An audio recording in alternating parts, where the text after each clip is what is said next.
Let's talk about how to make a resume. When you're done with this video, you'll be able to make a resume in minutes and have resources that you can keep using for the rest of your career. Hey, I'm Dave Fano, and I've personally reviewed thousands of resumes and hired hundreds of people. I've done that for teams of 4 or 5 at small startups, all the way to large global organizations, and built teams of over 4,000 people. My advice on how to make a resume comes from running real hiring processes. So there's no fear mongering here, there are no scare tactics, and I promise everything I show you in this video, you can do for free. Before we start writing, let's talk a little bit about resume strategy and understanding the hiring process. It starts with them opening a position. This is fairly involved. It requires budget and consensus and writing the job description. I want you to take away from that is that the positions themselves being open is a big deal. Then come the application. And applicants come from all different places. There's the folks that apply online via a job board, directly on the company website. There's referrals and references that current employees could make to the company. And then there's the folks that recruiters source. And all of those go into the same applicant pool that get evaluated and then moved into the interviewing process. But that's usually a rolling process. And the takeaway from that is the further along that the job is and the longer it's been open, there's probably less energy for new applicants. So that's why speed to applying is really, really important. Then the leading candidate will get an offer. But then they'll have that negotiation, the offer letter will be signed, and then the person will get the job. Now, how your resume comes into this process is obviously really important when you're applying, but it's relevant for all of them. If a friend refers you, they send in your resume. If you apply online, they read your resume. If you get sourced by a recruiter, sure, you got the first interview, but now they're gonna use that resume to show it to hiring managers. So your resume lives on. So the main thing I want you to take away from this is that your resume needs to represent you when you're not in the room. All right, so with that, now let's talk about resume content. Place I see a lot of people struggle with their resume is trying to write, edit, and prioritize all of the information that's gonna go into their resume. And they get really overwhelmed by trying to do all those activities at once. So to solve for that, I have a little framework I recommend called Create, Curate, Craft. And what we're gonna do is break those things apart. We're gonna focus on just creating. Don't worry about formatting, all the advice you hear on how to get metrics, impact verbs, all that kind of stuff. Don't worry about that. Let's just create all our content, whether we call it a brain dump, master resume, base resume, career history. Let's just get it all in a place that we can create everything we've ever done and not have to worry about all those other things. So let's dive into doing that.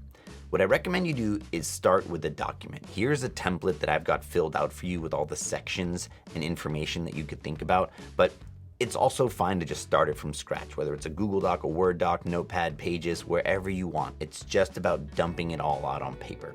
Here you've got basic things like your contact info, fill that out. We're not gonna waste time on that. Then your work experience. I think about the work experience as the facts and the descriptions.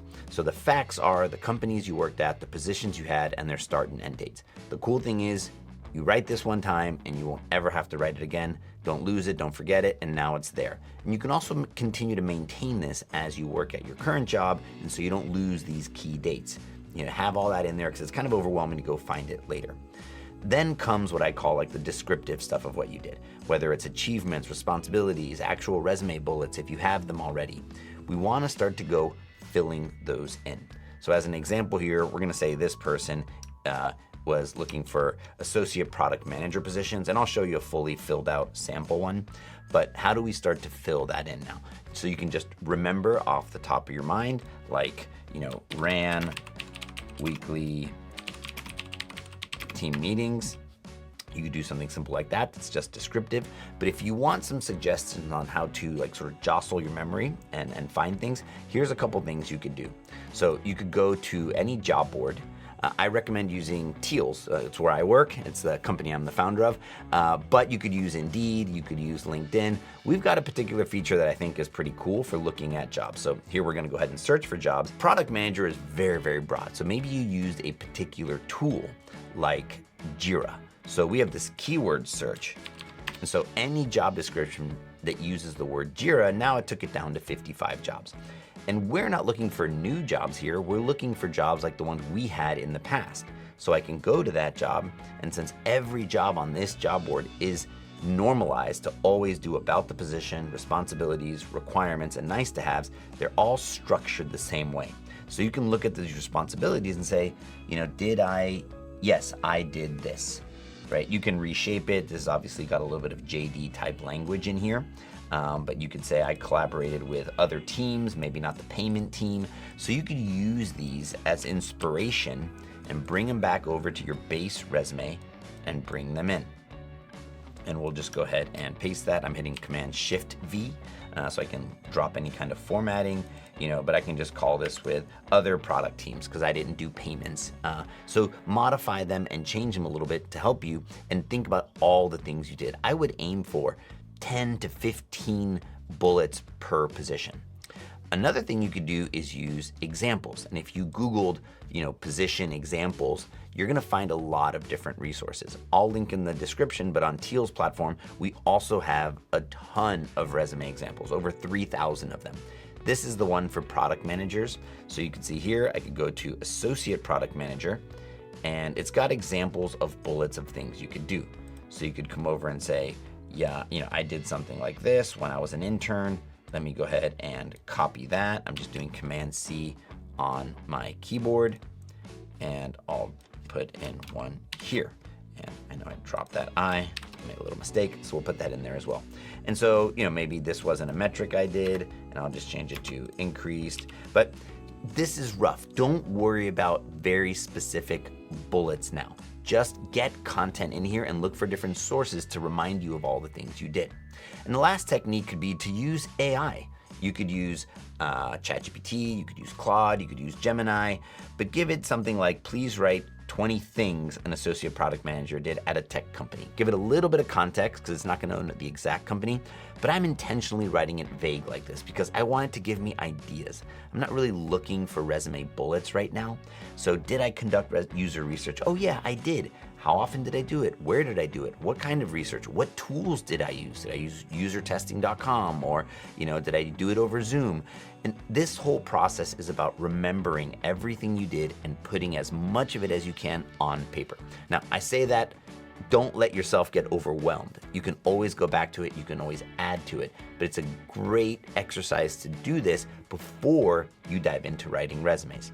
All right, so now let's dive back over in here and look at the other information we'd want. You're gonna want your education. Again, these are factual. If you wanna give it a little bit more context with some of the things you did, go for it. Target titles, the titles you're going after, I'd put those in there. A professional summary, if you have one, I wouldn't stress out too much about that now, but if you have multiple versions of them, I'd keep them in your base resume. Then the skills and interests. Here, just be exhaustive. You can use all sorts of tools for this. You can use AI, you could think of them, think of all the technologies you used, hard skills, soft skills, interests, get them all on here. You'll be able to pick which ones you include on a resume later, but I would say for now, brain dump as much as you can. Any certifications you have, awards and scholarships, projects, volunteering, if you were part of a fraternity, sorority, any honor societies, any volunteering groups, get that all in here, and publications. Again, this is about creating. Right now, you're not curating. You're not gonna make a 10-page resume. We're gonna pick the things that are relevant when we wanna create resumes. So on your base resume, get as much on here as you can. All right, and so for the purposes of this demonstration, I've got one that I've already filled out. We're gonna be Taylor Morris, a product manager that's worked at a couple different tech companies. It's got a few years of experience, and you can see that there's content in here. Some of it's a little looser, some of it's more in bullet form. We've got education, we've got target titles, and this is what a filled out version would look like.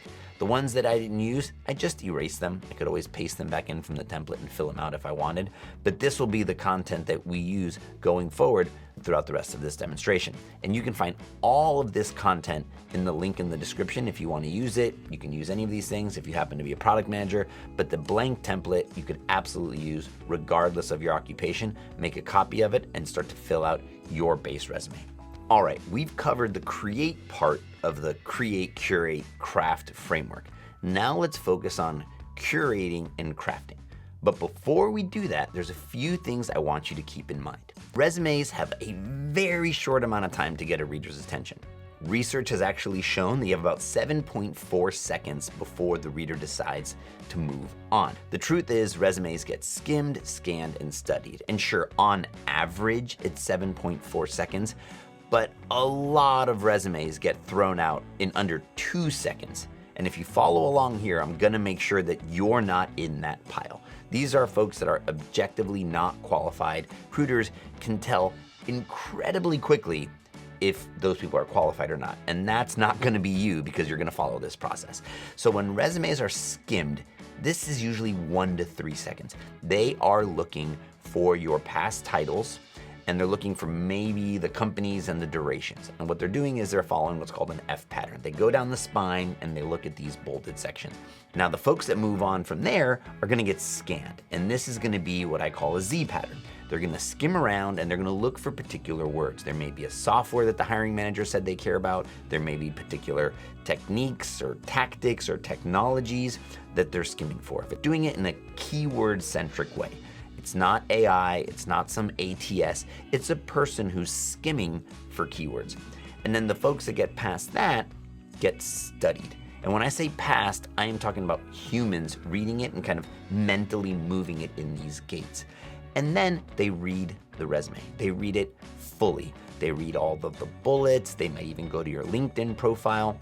And so the people that are qualified are really gonna get 60 seconds to 2 minutes potentially, but so many of the people that apply are in these first 2 buckets, which is what brings that average down. Now that we've got the content, the strategy, let's really start to focus on building our resumes. To do this, we're gonna use Teal, and we're gonna use all of Teal's free features, all the techniques I show you in here and the concepts. You can do them in Google Docs, or you can do them in Microsoft Word, but this tool is purpose-built for creating resumes and leveraging your career history, and we're gonna use all the free features. We're gonna start off by loading in our base resume that we wrote up in a document. And to do that, I just exported out a PDF from my doc editor, and I'm gonna upload that file. Teal's gonna use AI to ingest it and structure it and to put it into all the right places. And that's gonna allow us to leverage the base resume to quickly create resumes. Okay, here we are. We've got all our data loaded into Teal. And by default, you can see you've got all your content on the left and you've got the preview of the resume on the right. It defaults to picking a template, but if you don't like it, let me show you real quick how to pick the template you want. This is not nearly as important of a decision as it is when you're using a word editor because it's really hard to change your template after the fact. The cool thing with Teal is it's data that you can just reshape. So let me show you how to pick a different template. You come over to the design tab and you go to add template, and there's a bunch in here for free. And you can do all sorts of really cool things to modify it. Here's the one that's like default in Google Docs. There's some upgraded ones, but we don't need to use any of those features. So we'll use a more traditional looking resume just so you can see, but you can play with it. So we'll go ahead and save that template. And then in all these settings, there's all sorts of cool things you can do. You can change the style, we'll move the header to the left, put the dates on the right. And so now it looks like a very traditional resume. I want to focus on the content and creating resumes. So we'll go ahead and just leave this as it is and go back over to the preview. All right, so now let's talk through the sections of our resume and the content that we want to have on there. The first third of the resume, which is this top area right here, is what I'd call your hook. It's what you get people connected into wanting to read the rest of your resume. And you're gonna have some real basic information like your contact info.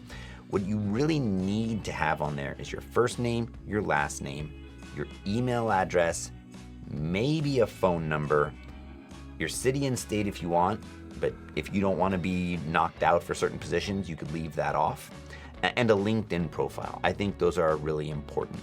From there on out, it's entirely up to you. There's particular kinds of jobs and particular parts of the world where you might need to add your address, but generally for professional positions in the US, you don't need to do that, and that could also be a bit of a privacy problem. So I would keep it real minimal. And if you're a designer, you might want to put a link to your website. If you're an engineer, you might want to put a link to your GitHub, but you can control all that by just editing this information, and then you can turn on and off the things that you want to have on there and control that. So that's the contact info.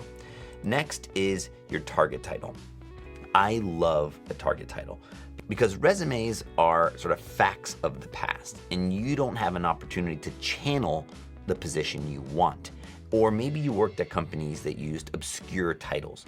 So if I'm applying for a senior product manager position, but I've never been a senior product manager in title, maybe at the company I was a product manager and I was managing people and I was doing all the functional responsibilities of a senior product manager, but just don't have the title and I'm uncomfortable saying that I did, your target title is a place for you to do that. Some might call it a headline.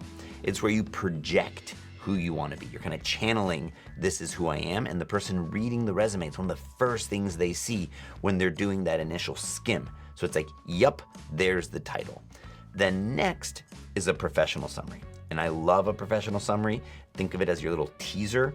The one time I would not do it is if you've only had 1 or 2 jobs in your career, there's not much to synthesize and aggregate, and it's just kind of regurgitating what's on the lower parts of the resume. So I would not use one and just go straight to the work experience if that's the case. But otherwise, I love it because it's a place that you can talk about your career successes in aggregate. If you've managed 3 different projects across 3 different companies, you can say, launched and deployed 3 products over the course of my career, where they have to read down. And so that's why I really like a professional summary. You can aggregate metrics, you can make a quick pitch. Now, I wouldn't make that too long. Some of the best practices are length, accomplishments, things you want to get in there. With Teal, you get 2 summaries for free. So if your career history is fully filled out, you can just suggest a summary and have AI write it for you. You could also go to ChatGPT or Claude and create one, but Teal will create a couple different options for you. Again, for free, go ahead and use that. It falls within our requirements of 300 to 350 characters, and you'll go ahead and save it. And now you can have multiple versions of your professional summary. And so this top area is your hook. Get it real tight. If you want, you could also do things like bullets. We'll go ahead and take this one and edit it and say we wanted to write it out as a series of bullets. If I hit enter, and then I'll just do it here visually so you could see it, highlight all those and turn them into bullets. You might see that as well. People call it out as individual sentences. That's totally fine. I don't think there's a right or wrong way. If you'd prefer to do it as statements, that makes it easier to read sometimes. So go ahead and do that as well. Whatever makes you feel really confident about that first third of the page. Also, if you are time-strapped and can't customize your resume, I'd say that target title and that professional summary is where I'd focus my energy on tailoring and customizing.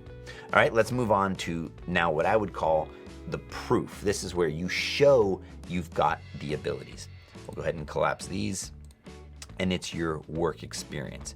You've got the companies you worked at, and then the positions you had at them. And this is the structure I like on resumes. It's company, position, bullets, position, bullets.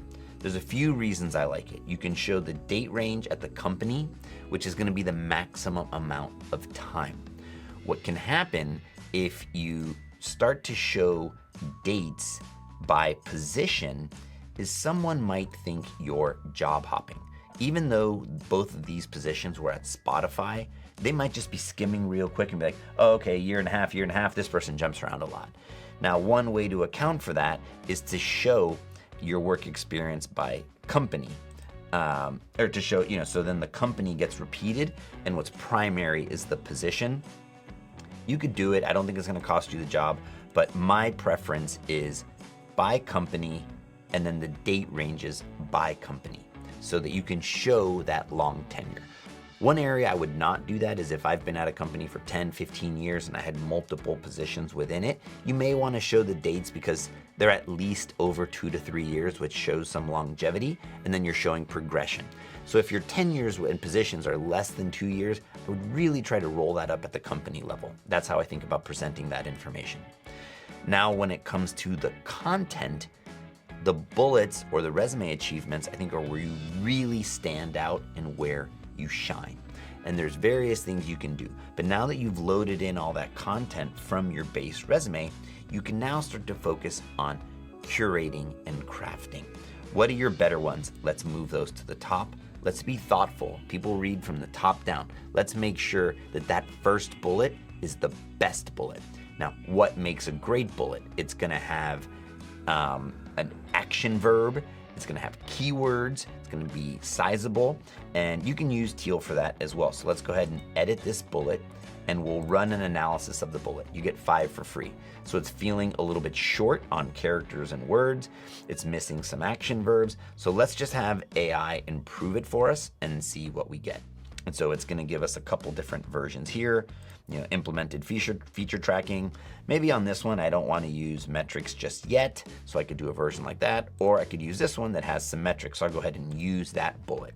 And so I improve feature performance by, use the number. If you're uncomfortable, you can use more qualitative language. But let's say I did it by 23%, and I actually did it within 6 months. Let's go ahead and change that and save it.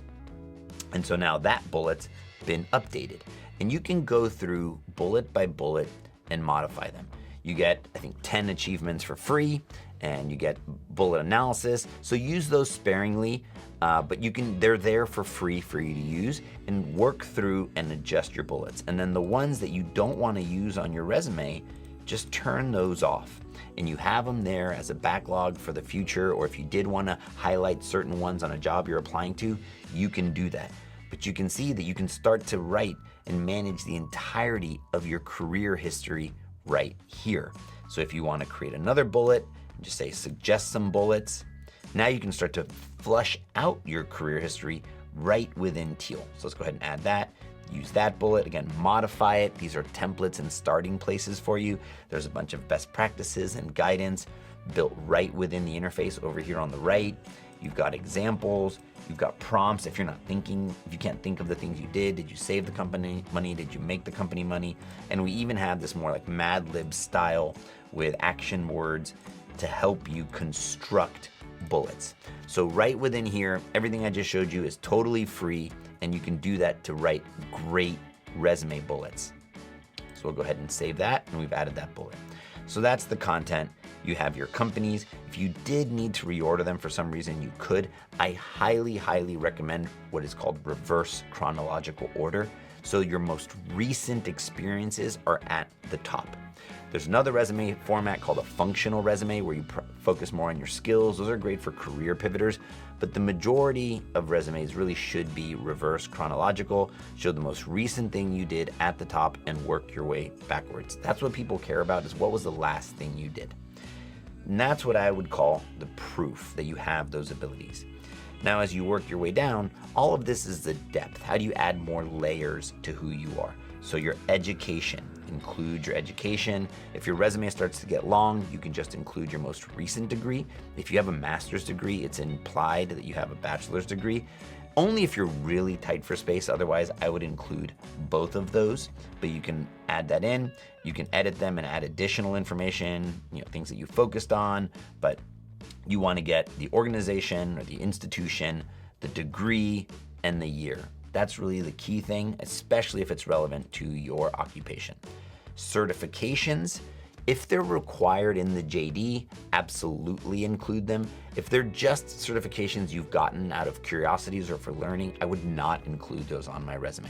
If I'm applying for a software engineering job, but I took a Google Analytics certificate, I would not put that on there.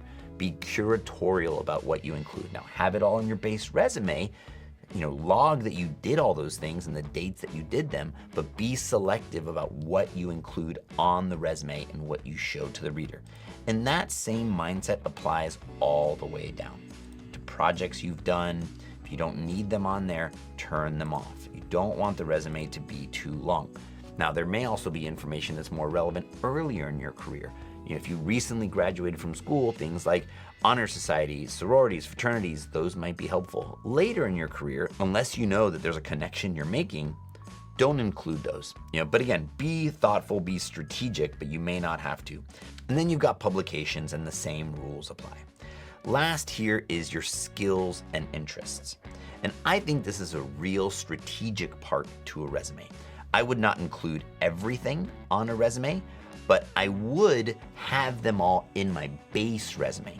And so as you apply to jobs, look at the skills and abilities that are relevant for a particular job and include those on there. The JD is gonna be a great source. When I keep saying JD, that's the job description. It's gonna be a great source for what you include. So have them all in here and only turn on and off or include, if you're doing this in Google Docs or Word, the things that are relevant to a particular job. I would not exceed anywhere more than 15 to 20. That starts to be a little bit long. That is why I like a comma separated list as a way to do that. But if you did want to move that over to more of a column style, you could do that as well. And you can control the number of columns depending on the words. Be mindful of where the page breaks when you're doing that. And another thing you could do is you could categorize them. I see that a lot on resumes. They might do hard skills, they might do interests, they might do languages. If you want to do that, you can create categories with bolding. I don't entirely think it's necessary, but if that's the way you'd prefer to do it, you can absolutely do it. And that covers all the main sections of the resume. It talks about what I call the hook, the proof, and the depth. And you want to be mindful. I generally would keep the resume to under 2 pages. I don't think length is that important. The intention of that is to be concise and brief and sell yourself well, and to leverage your document to sell you. But if it's more than 2 pages, it's fine as long as that first page is really, really good and makes the case for you. There's other tools within Teal that can help you with the best practices. You can do the analysis, you can match a job, and you can even create cover letters. But that all hinges on having a great base resume with all the information that you need, and you can quickly modify them, you can sort the information, and you can even make new resumes from that. So if I go ahead here and I say duplicate this resume, now all of my base information is there, and I can quickly modify and say for this resume, I want to highlight these and I want to put this first. So that's another huge benefit to having the base resume that's going to allow you to quickly make various resumes. And if you come over, you can see all the resumes that you've made. Now that we've got our resume with the content and the sections and the order that we want them, and we're following all the best practices, all you've got to do now is export it. And people worry that it's a Word doc or a PDF. I can guarantee you that the majority of ATSs, even the ones that I've used, are absolutely fine with a PDF.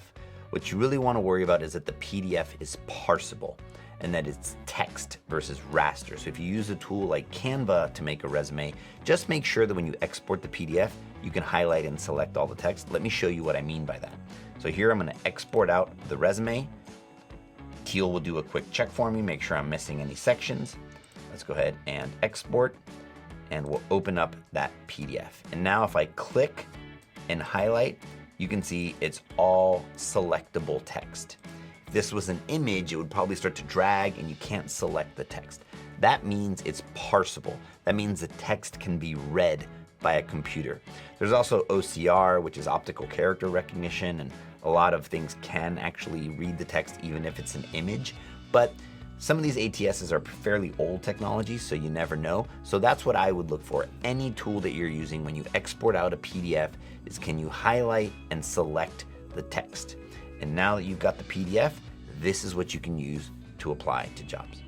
So to recap, you want to make sure you are concise and brief with your resume.